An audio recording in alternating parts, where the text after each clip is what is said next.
What's up, everybody? Today we've got a fun one. Now, this spawned from me going on some people's accounts. There were handfuls of people's accounts that I was like looking there. I'm like, they have some like OP stuff in storage. I'm like, why is this just in storage, like unawakened, unbuilt? They're like, oh, because it's bad. I'm like, it's bad? It's like on the top of the tier list. And they're like, oh, I thought it was bad. And I'm like, why do you think it was bad?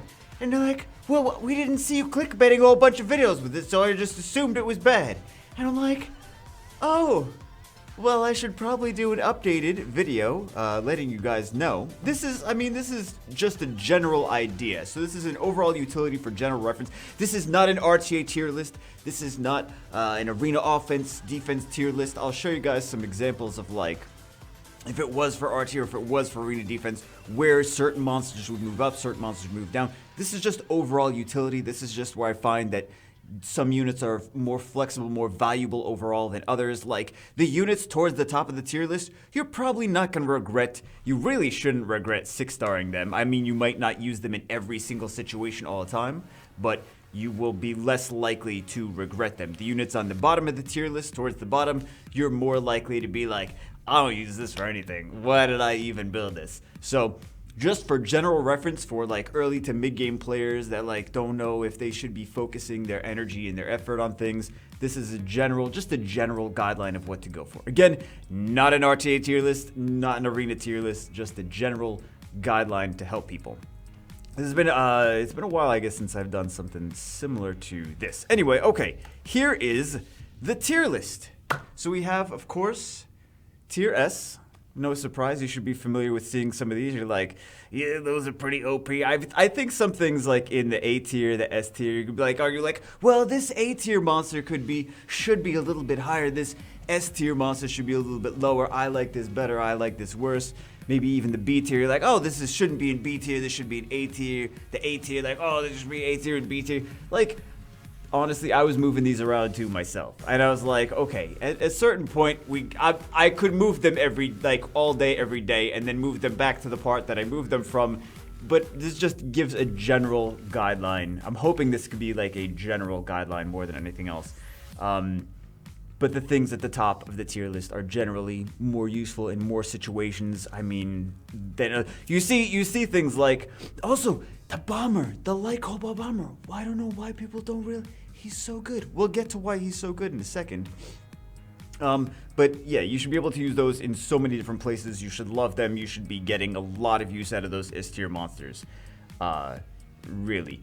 A tier monsters you should be building and appreciating. I know some people that built like the light Succubus that like don't use her too much, but like if you really think about her, like they just sometimes have better things for different situations. That the light Sylphid, personally, she is so gosh darn good in like Guild Wars and Guild Siege. I don't think maybe I lost a battle with her like once ever since I got her. Ever. Like, you don't take her in everywhere, but I mean, you probably don't take her into guilds. Well, also she could be good on like arena defense and things like that. I mean, there's just so many good. I don't know if you guys watched, like, probably not everyone here watched the Light Dark series. Kamiya, Dark Ninetales. I didn't think she was that good. I never worked on her. I never worried about her on my main. Nothing like that. Got to the Light Dark series, built her. Holy crap! Oh my god, she's pretty crazy. Yeah, and she's also usable in many places. Remember, she's got an attack power, leader skill. I was using it for dungeons on that account and everything. Like Guild Wars, dungeons, you could use her in RTA. I've seen people in Guardian level RTA using Kamiya. Yeah, it's actually they were doing it. The Dark Rock Boy is kind of like Skogul. Of course, we see Iris. The Dark Magic Knight. I know a lot of people might wonder, like, why is she up there? She's not even that good. Like, she is, though, actually. Like, she's usable in Kairos Dungeon, many Kairos Dungeons. She's got a speed lead, which is great. She's good for even TOA. You could build her on Despair. She's good for TOA. She's good for boss stages. She also Despair Stun. She also Defense Break. She heals. You can use her as your defense breaker and healer. I know a lot of people use Bella in there, but she also provides some big damage in addition to that. So she's actually pretty good, and she's got a speed lead too. I was using her on one of my alts. I was using her on Guild War defense, or Guild Siege defense, with like her, Orion, and something else, and I was like, holy crap, that got a lot of wins. Like, I was not expecting it to be that many wins, but yeah, because it's speed lead Orion. Speed is very relevant in the game, so I think she's underrated. The Light Rakshasa is up there now after the buff. I had her lower, but then reviewing it, I ran this by a couple people as well. And they were like, oh, you should put this up and that's down. And like, we all, at the end of the day, we still don't even agree on things, but it's just a general, like I said, general guideline. Yeah, that Light Rakshasa is actually even better. Do I have her built on my main? I don't know, but yeah, she's pretty crazy. Some of the B tier ones I personally really like, but I do also recognize, like the Dark Samurai I love to use. Tableau's super fun, the Dark Assassin super fun. Like, those are fun things to use. Eridos is super fun, but I do also recognize that some of those are limited. You can't use them maybe in as many spots. C tier, niche but still build worthy. Like, for example, you see like the Light Lich. We're talking about like, oh, people get so excited when they summon him because Light Lich. You're really not going to use him everywhere. You're going to use him for arena defense, for rush hour. Absolutely, he's great unit for there, but you're not going to use him everywhere. Same thing with Dova. Like, Dova's pretty crazy for, he's basically takes the, he's got high base speed. He basically, he's a better version of Konamiya for Fat Lucian teams, right? Luna I love to use in dungeons. She's great. Dark Kobold after the buff is great. Iona is awesome in Guild Wars. Like, these things are just a little bit more niche than B tier. Still good units though. Dark Succubus, I love the Dark Succubus, but I don't think I really use her everywhere. You know what I mean? She's one of the best RTA units. Anyway, this is just a general guidelines. And then you go to D tier. You can use it if you want to, but there's just straight out better stuff. I mean, you could argue that for anything here, there's better stuff for it. On anything on this entire tier list, you could be like, well, I like this thing better. But for the D tier, it's like you look at like the Dark Elven Ranger, you're like, oh, well, you could use it for Necro, but you could also just twins, right? So there's that. Dark Brownie. He's like so random. Like, okay, here's another good example. Light Neostone Agent. You could use her as an activator for Katarina for, like, she's got a Guild War leader skill, right? You could do Light Neostone Agent, Megan, and Katarina. Or you could use a Light Neostone Agent, Bastet, and Katarina for Guild Wars for a Katarina team. You could do that, but you could also Chloe, right? So you could use it, but there's just straight out better stuff. Molly, when I got Molly, I was so excited. I was like, finally, I got Molly. And then the more I use it, I'm like, this is not really meta relevant anymore. She was very scary on arena defense back in the day, but people just got over it and they just hit her anyway. So, and then F. God, I think when we say, I hate to put that Rock Boy there.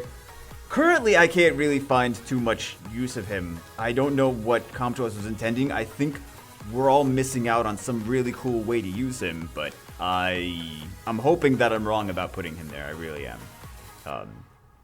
So maybe I'll summon one and I'll be like, okay, let's use it. And then be like, oh, he's actually good at this one spot. I don't know. Anyway, so there's just general usability. The ones at the bottom, you're probably like, if you 6-starred, some people did. I know I did 6-star some of these monsters. Like, I 6-starred the Light Phantom Thief and the Dark Pumpkin, and I was like, that's cool. And then, like, after doing videos, I never touched them again. I was like, what am I gonna do with this, right? What am I gonna do with this? Dark Phantom Thief in the middle, C tier, he's actually usable. He's like, you could play it right. You could like, oh, hey, you know what? I gotta do Guild Siege. Let me bring this out. This is actually could work against this thing. Actually, Dark Phantom Thief, if you guys want to know something fun, he's pretty good frontline for some Rift Beasts.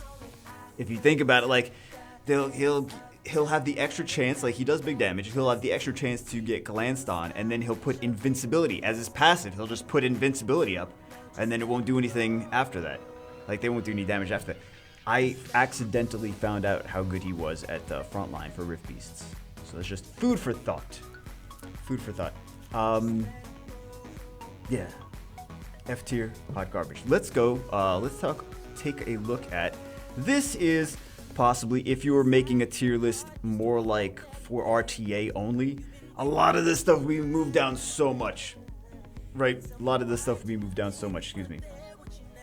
But for example, like the Dark Succubus, I was saying she's moved up. This one, she's twin, you can move her up. This Amdoad is good against Cleaves, he could be moved up. Tableau is great, moved up. Bering is good, moved up. So a lot of those things could be really good for RTA, where if we're talking about just an RTA tier list, this would be a very different situation. And I think just overall, RTA is a very specific kind of stuff, so a lot of this stuff will be moved down. Also, this Lume, this light Kung Fu girl, I think she's, to be honest, one of the more underrated units. There's a lot of places that you don't realize that she's good in, that she's actually could be good in. Like, you could put her in Rift Beast, you could put her in Kairos Dungeon, Giants, Dragons, Necro, you could put her in those. She actually works. Like, she actually works in Giants, Dragons, Necro. Like I said, Rift Beasts, I don't know if I would necessarily use her a bunch in TOA, but you could also use her in TOA. Remember, for the same reason people use, like, you know how you use Hua in Giants B10? Some people use Hua on Giants B10 to keep the Giant attack gauge reduced so he doesn't have that attack buff, defense break, nuke combo. You could do the same thing basically with Lume, the light Kung Fu girl, but she's element neutral, and she also has a defense break in her kit as well, which is pretty nice. I've also seen some people that were running Kamoon, Orion, and Lume with success on their siege defenses. So that's another potential thing. I wouldn't put her on like arena offense, arena defense, places like that. But she's also, I think she's in general a little bit underrated for a unit. Then we have this one. Like if this was, for example, arena offense, this would be very different, right? Beta wouldn't be super S tier anymore. Like still Frigate would be super good. Amarna a little bit down though, because you could still use Amarna for arena. Well, oh no, arena offense. I said arena offense. Yeah, you're not gonna be bringing that in arena offense. Leebly would be much more relevant. Gemini, Dova, the light Harg would be much more relevant. The Samurais, both light and dark. The Jin actually would be much more relevant as well because he's a light speed lead. So you could use Jin Dova, you could use Jin Kabila, and the Flappy Bird, light Flappy. Oh my God, talking too much. I can't remember the light Flappy Bird's name.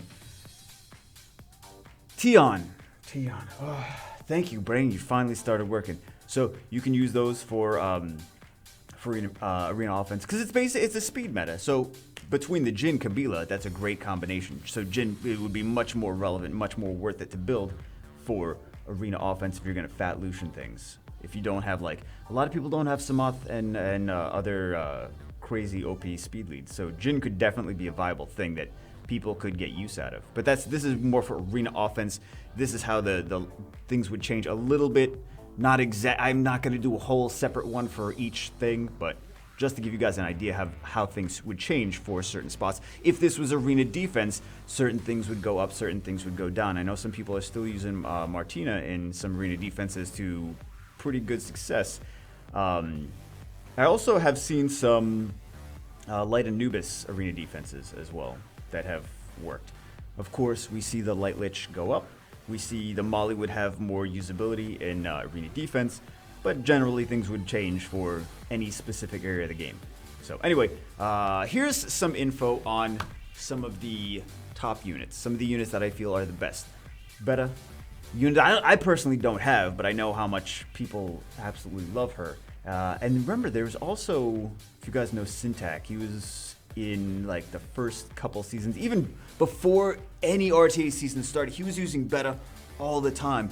Really, really, really fast, and he wasn't even using the immunity first. He was seeing what the opponent had, what they were gonna do.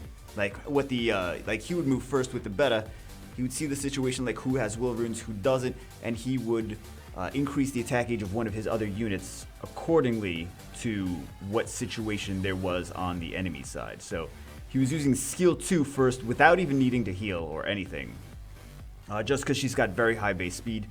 and she was the attack gauge booster. So he was ranked 1. Like him and 4 were like up there, like going ham, doing it as much as possible. So they were having a lot of fun with that. But she's got immunity, she's got crit risk, she's got crit resist, she's got high base speed, revive, attack boost, strip skill 1. She does a lot, right? She does a lot. And you see her in some of the most successful siege defenses.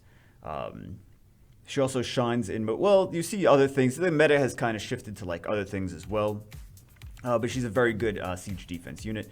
She shines most in Guild Wars, Siege, Labyrinth, Dimensional Hole. Cons, not great for arena offense, obviously.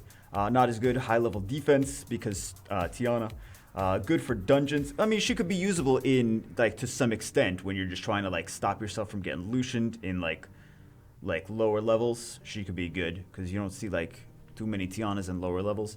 But to a certain point, like you're gonna be getting hit a lot by Tianas if you're like, let me Vanessa and Beta. Like you're just gonna Tiana all day, right? Good for dungeons for beginners, right? But not for speedrunning. So eventually you're gonna have to build other stuff for dungeons. You can't just rely on her. But she could be good for like beginner dungeons, right?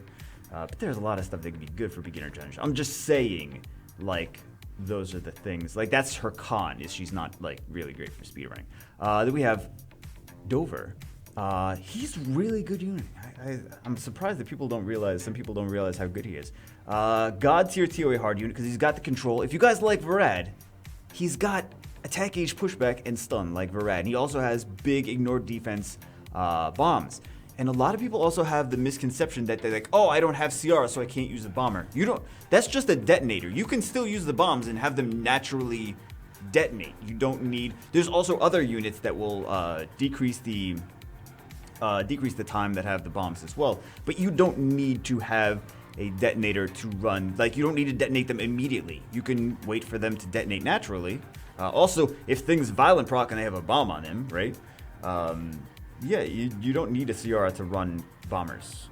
Just like to put that out there, you don't need CR for bombers. You could use bombers, especially in TOA. You could definitely, absolutely use bombers without CR. CR is a little bit better for arena offense when you're going to use the bombers, but you can even do. I've even done it without CR. So also good for RTA. If you guys have seen, there's a G3 streamer. He's pretty high up there, Faint Memory, and he likes to use this. Actually, you know what? JMac uses it as well. So several streamers using the Light Cobalt Bomber in high level RTA, G3 RTA. Not even like Fighter 2 RTA. It's like, no, it's G3 RTA. They're using this guy. Cons, not great for speedrunning dungeons or arena defense. So, well, I mean, I don't really see him being used for arena. I'm sure someone has effectively used him in arena defense, but I don't really. But you could TOA and arena offense, RTA, Guild Wars. He's such a good unit. He controls and he bombs. It does big damage. Oh, he's so good. This has got to be the best reviver in the game, isn't he? He's so good. He can AoE revive, and if he doesn't need to revive, he cleanses, and his revive is still useful, like regardless of even needing. Like Eladriel is like, oh, I don't need to use it. Well, I'll just do not have a third skill then. Amorna's like, hey, do you have any debuffs? Oh, I'll cleanse those, not a problem. AoE revive too. Revives everyone. Cleanse, heal, defense, break, brand. Even if he does, like, his first and second skills are so good. He's got a couple debuffs. He's got defense, break, brand, and heal block. So yeah, possibly the best reviver in the game. What do you guys think is the best reviver in the game? Cons, not great for speedrunning dungeons or arena offense. You could even use him in some Rift Beast because he's got a defense, break, and a brand. Those are the two biggest debuffs that you want to amplify the damage.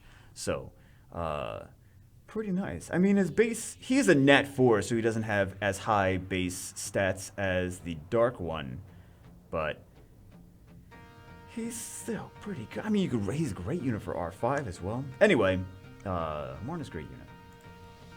We have, you and I, we go way back in you not wanting to ever be on my account. Turn cycling, skill cooldown reduction, AoE stuns, defense break, god tier for arena offense, great in RTA, great in TOA, cons, not great in R. There's a couple places that he's not great in, but I mean, He's just so good. He increases your... Oh my... There's some crazy combos too. Like, crazy combos with like him and Jameer. A lot of turn cycling, a lot of reduction. Oh, it's like some lockdown combos. It's... Anyway, yeah, he's an amazing unit. There's two different ways to rune him though. Like, you can rune him for arena offense to go very, very fast on Swift, like as close to 300 speed or more as possible. That would be the arena offense build, or arena defense if you want to put him on your arena defense build. Also, the TOA/RTA build, to have him just as an efficient turn cycler. So you would make him, you would put him on like on Violent and have him go last in your team. So your whole team moves, they use their third skills, then you use the Frigate, you reduce the cooldowns on the third skills, and increase their attack age so much. It's kind of like what people do with Vertiheal. So, really nice unit. You can even use him in dungeons, you could use him in a lot of places. But he's actually a much better TOA unit than a lot of people realize. Pretty crazy. Then we have... Everyone's asking for a nerf for her, but I mean, the nerf for her is like, one, she's OP because she's a twin. All the twins are OP. Two, Shayna's OP, and she just shows the world how OP Shayna is. So, strip debuffs, OP in Arena, Guild War, RTA, all Kairos dungeons, all Rift Beasts. Twins are just OP everywhere. It's the twins meta. Twins are OP everywhere. Cons, needs another twin. Shayna's the best one, but she can even be used with other stuff. Boobs could be bigger. They could be bigger. I'm not gonna sit here and be like, those are amazing. They're okay, I guess. I had to find another con, right? I had to find another con. Anyway, that's it for this one. Just wanted to give you guys a... Is this the one? Yeah. Just an... I guess a resource so that you can look back on this and be like, oh, you know what? I pulled this new Light Dark Nat 4. Where does she fall? Like, even if you think that it should be like one tier higher or lower, it's still a good like starting point to be like, you know what? Bagel said that the Dark Samurai, I just pulled Dark Samurai. He said that it's B tier, overall pretty good. I think it's C tier, but I still don't regret building him, right? Or I think it's A tier because he does so much damage. So anyway, it's just a nice starting point, nice resource starting point. Hopefully it helps some people to evaluate how they may or may not feel about it. What is with the dark, the light rock boy? Oh, like Skogel, what are you doing? Light Giant Warrior, what are you doing? Ilyana, buff Ilyana. Really, come to us, buff Ilyana, please. Please buff Ilyana. Anyway, that's it for this one. Hope you guys enjoyed it. Hopefully you get something out of it. Hopefully it helps. I will see you as always in the next one.